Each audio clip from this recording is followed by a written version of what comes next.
The parable of the talents, a master gave three of his servants a certain amount of money. One he gave 5 talents, and I read somewhere that's like 20 years' work. I mean, it's a lot of money.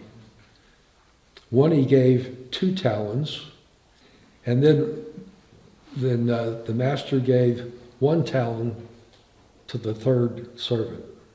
You're all familiar with this. The master came back later and wanted to know how it went with all that money.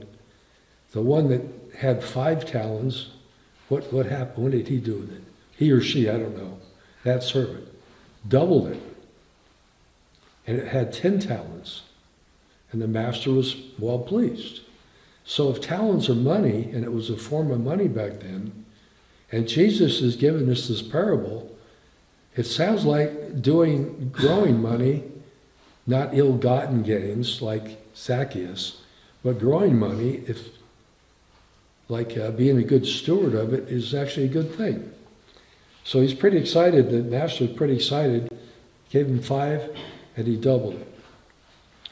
The next servant, the master gave 2, he doubled it to 4.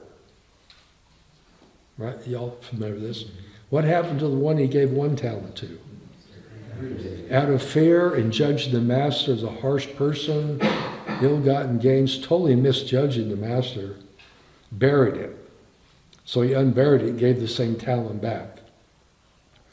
And I think we all know this is Jesus' parable, but the master was very upset with the one that buried it, didn't do something with it. And I'm going to read later the spiritual keys of economy, to be good steward of our gifts. And that would include money. If you have finances, try to live below your means. Try to study and learn to invest. That's your responsibility. And to go a whole lifetime not learning how to invest or manage your money, I would think would be going against what we're learning in the Bible. You cannot be a good steward if you don't invest time. I know some of you here are familiar with it, and some never really looked into it. Based on what Jesus is teaching, the parable of the talents, it sounds like you ought to educate yourself how to grow your money. Not in love, not identify with it, but to be a good steward of it. Now we're going to get beyond money in a minute. That's also your other gifts.